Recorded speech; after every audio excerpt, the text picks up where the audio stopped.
Hello, this is Greg for Online Tennis Instruction. Today we're going to talk about a tip on how to maximize and get more power on your volley. Now, when you volley, you get pace from the incoming ball, but also you want to get pace from your legs. You want to increase your momentum through the contact point. So, small adjustment you can make. If you take a pivot step and you push forward, I want you to do this while you watch this. Now I want you to take a step forward, load up on that right leg if you're a right-handed player, and now I want you to push with the right leg onto the left foot. What you should be feeling is you'll feel extra power, extra leverage with the right leg. So you're going to be transferring more power into the shot.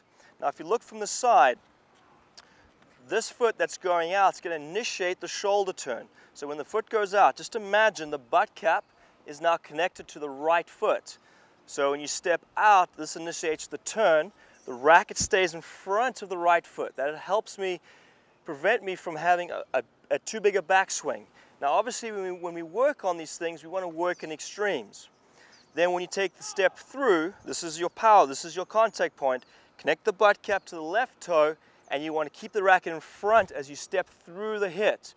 Now by loading up on this right leg, the outside leg, it's going to allow you to drive through the shot a lot better.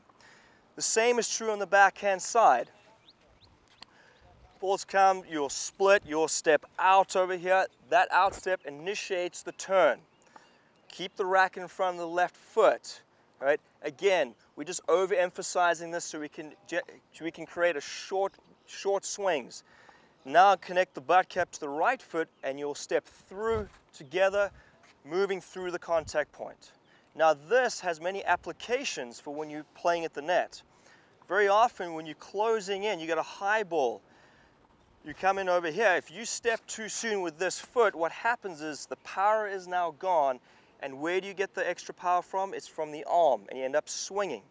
So many times when I have students that make that mistake, we work on moving to the ball of the float, to running in, then finding it with the outside hip, on the right hip for the right-hander's forehand volley, setting the racket up, and then stepping through the shot, using the power from the legs instead of stopping and now having to resort to the arm, which causes an arcing movement, which can often lead to missing those easy floaters in the net.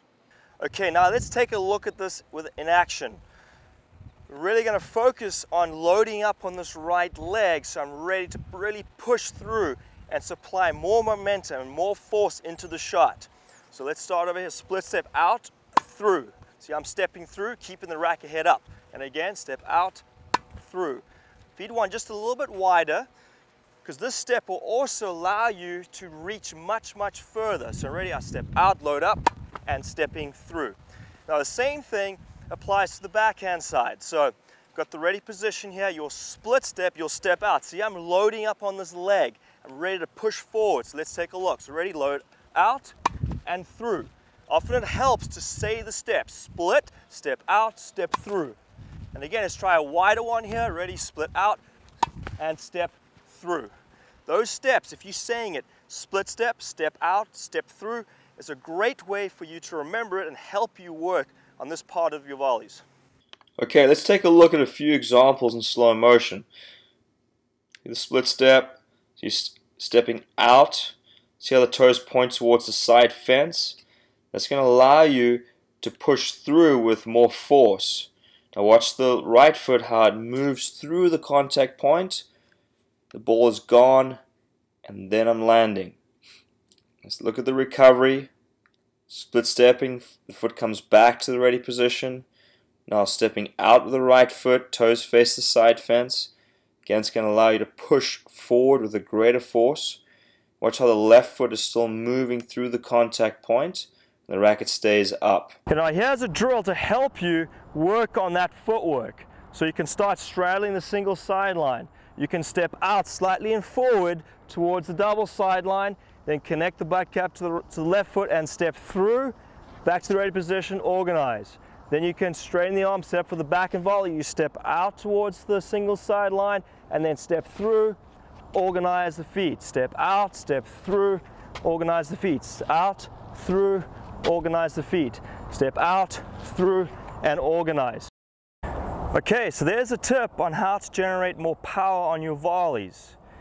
Make sure you go out and shadow swing these movements, and ideally try to get somebody to feed you balls and then try to implement it in your play. If you have any questions, please post them in the comments below so that I can get back to you.